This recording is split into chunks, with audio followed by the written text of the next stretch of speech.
Hi, welcome to AsianAviation.com. I'm Matt Driskill in Singapore. This week we've been attending the Rotorcraft Asia 2017 show, and we had a chance to sit down with all the big boys in the industry that are here showing off their latest machines. Airbus is here, Sikorsky is here, of course, Bell Helicopter is here, as are many other companies that serve the helicopter industry. We got a chance to sit down with many of the top officials that are here, and that includes Philippe Monteux, the managing director for Southeast Asia at Airbus Helicopters.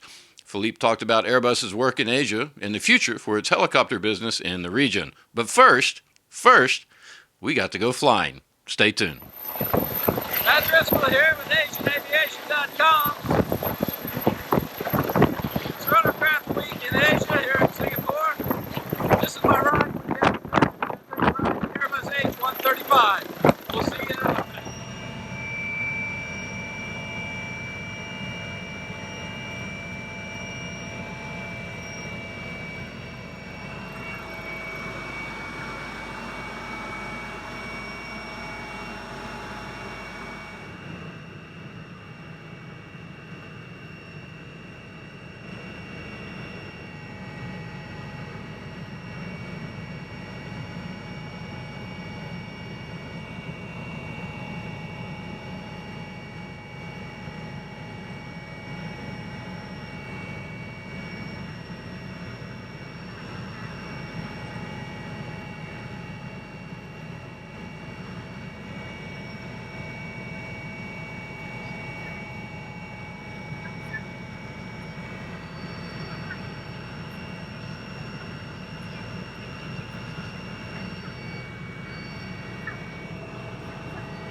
So 135 is, our light twin engines, multi-purpose. It has been today delivered to 1,200 units, which are flown by more than 300 operators in 65 countries. And we are clocking already 4 million of hours on this machine. 4 million hours on this machine, flying hours, of course. Last year, we have booked 83 new helicopters globally on the market. In Asia Pacific, we have 220 H135 in different missions variants which are already operated, which also explain why we have a full flight simulator of the 135 in Japan, because we need also to provide all the services, and this is what we are looking for. The 135 is a very popular aircraft in the EMS segment. It represents alone something which is around 50% of the market in the EMS. But it's not only the only mission that is served through the 135. It's also largely utilized in the law enforcement, corporate transport, commercial transport, and military training. Military training. Recently, we have delivered 15 of them in Australia to train all their pilots in Australia. Last but not least, and I think that it's worth also to remind it, that last year we have entered into a new cooperation in China in order to establish there a new final assembly line for delivering or assembling and delivering the 135. The target is to deliver more than 100 of them, and actually last year they have booked already 20 firm orders, which will be delivered through our Qingdao final assembly line, for which a groundbreaking should be by mid of this year, if I'm not mistaken.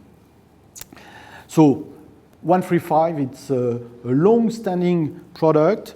The very first one was delivered 20 years ago. but we are really happy to see that the future of this one is still in front of us. Today, 50 years after, so we have 2,700 people who are working, 2,700 people who are working here in Asia Pacific. And I must say that I'm very proud to really say that we have a lot of people being locally hired, being in Singapore, Malaysia, Indonesia, Philippines, Taiwan, Thailand, Japan, Korea, South Korea. No, we have not yet recruited anyone in North Korea, Australia and New Zealand. So you see a lot of people who have been there. When I'm back on Singapore, so this is our Southeast Asia hub, which have been, as I said, established 40 years ago. It's 300 people across 13 nationalities being present here. Only here, it's 13 different nationalities who are working in order to execute the activity and supporting the most demanding customers. Among them, and not to name a lot, but just RSAF, which might be one of the most demanding, but as well the Thai military forces. We are present in Thailand on the Air Forces, on the Navy, on the Army, on RTSD as well for all what is a SAR mission. We have RTP, I can't forget the police as well, which is a very important customer of us. We have as well some very important customers in Hong Kong with GFS, which is government flying services. Within Vietnam was South Vietnam Helicopter Company operating in the oil and gas and so on and so forth. We have been the number one establishing our headquarters here in Singapore, and with the strong presence that we have there, it's really for being fully dedicated to the customers. This is what is really the DNA of this company. Going and moving a bit on the north side of Singapore in Malaysia. So Malaysia, we are there now for 15 years, and we have still a growing presence. We are supporting all the military, Malaysian military fleets, and a growing civil market as well. You need to know that our premise in Malaysia, in Subang, is the MRO hub for the region. So here it's everything which is complex MRO and not the daily maintenance, but really the maintenance MRO that we are doing on the aircraft, being including the retrofits or the upgrade of aircraft, will be performed in Malaysia in order to take the benefit of not only the knowledge, the competencies, but as well offering a best cost solution for the customers. In Indonesia, we have been extremely successful over the last 40 years with a very strong cooperation with a local PTDI. We have established a very strong partnership over the years, which has been demonstrating again for many applications in Indonesia. And now, since 2008, we have as well established a customer center with already 50 people who are fully dedicated for any activity related to sales and support. In Philippines, we will celebrate in next year 20 years of presence in Philippines. And very interesting, I was there to see a lot of enthusiasm, a lot of people who are extremely motivated, a very young generation, with a lot of competence and skills which have been developed and fully engaged into the helicopter business and Airbus. And 95% of them are Filipinos. So it's really, a big pride to see how we can develop this passion and this engagement into the company. In India, we are supporting today 90 helicopters, which are purely Airbus helicopters, but we have as well on top the license agreement which was provided some years ago to the Indian government for the production of the Alouette 3 and Lama family aircraft. Today, we have still almost 400 of them flying in India. So it's a long time ago again. Last but not least, and without forgetting, so Australia, New Zealand, so what is Pacific region, so it's a very strong and very important workforce being present in those two countries. It's a bit more than 1,500 people who are working there. Without forgetting that we have assembled there 18 of the 22 ARH Tiger aircraft. So 18 out of 22 which have been fully assembled here in Australia. And we are still finishing the assembly of the last MRH, so the NH90 version of the Army and Navy in Australia. And all in all, this would be 43 aircraft which would have been assembled in Australia for serving out of the 47. So again, quite a big number. So as you can see, one of the message and one of the elements is that we are not present here by chance. It's really a part of a very clear strategy which was made years ago. It's not us. This has started with our predecessors who have been extremely visionary. We were not speaking about global business at that time when we have launched this one, but I think that they have been extremely visionary in order to develop this one. And this is one of the elements that we want to continue and to be even better tomorrow, taking the advantage of creating hubs for being even more professional, even more cost-effective, even more in a connection with the world, whereas on the other side we have the customer centers being close to the customer. So the 160, so actually we have already started a pre-commercialization of the 160.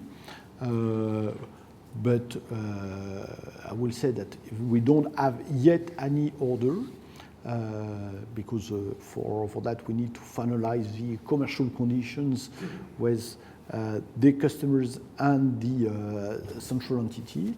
There are two sectors which are really the targeted one in terms of first operations is the oil and gas and the VIP segment. These are the two sectors that we are already engaging discussions in a number of countries with customers, but I can't disclose any name at that time. You will understand that this is something which is a bit still premature. But this is already well engaged, being in Indonesia, Malaysia, or some other countries where we have a lot of discussion. And would that affect H175 sales as well? Because you were kind of pitching that at the same market a few years ago, oil and gas and VIP. Different helicopters? No. So I would say that number one, it's not the same platform.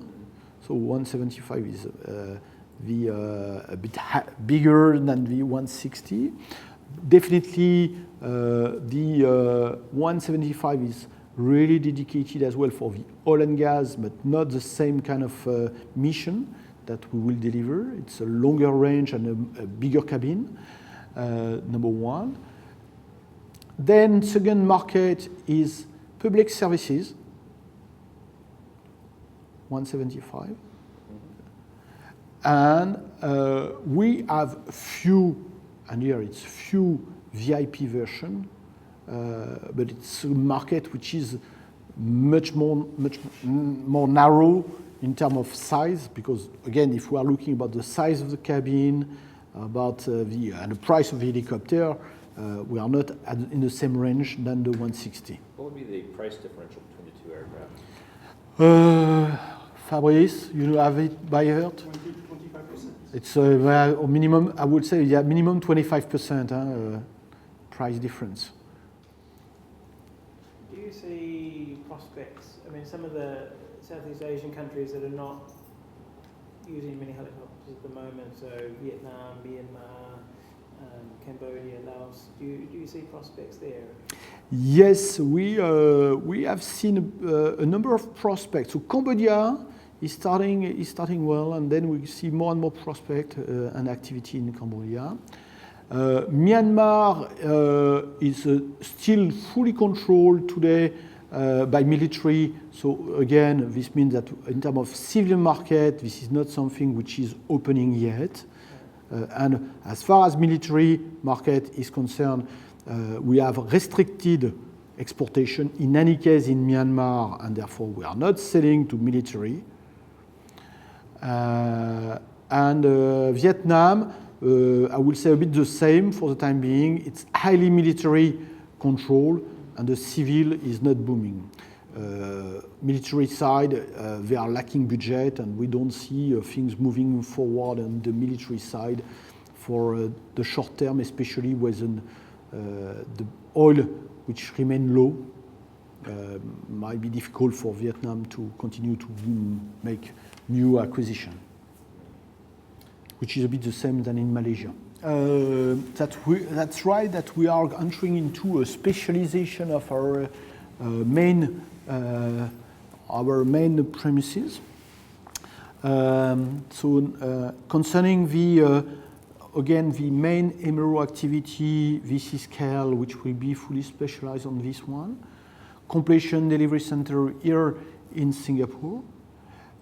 And everything which is local maintenance, so what we call operational or intermediary maintenance, or an high level, these are services which are delivered locally, because it doesn't make sense at all to operate these kind of things remotely. So it's really something which is made locally within the customer centers, so they are capable to offer this kind of services, or to through third party, which are capable as well to provide the same level of services than what we are doing. So this is why we are entering as well into what others are doing, which is certifying third-party maintenance service centers in order for them to be capable to deliver as per the standard that we want to have in the region. So going this way is also with several aspects or several targets that we have in mind. It's number one is reaching the critical mass in operations by massifying the activity thanks to this specialization. So at the end of the day, it's being more efficient, being even more professional, and last but not least, it's also gaining cost, being more competitive.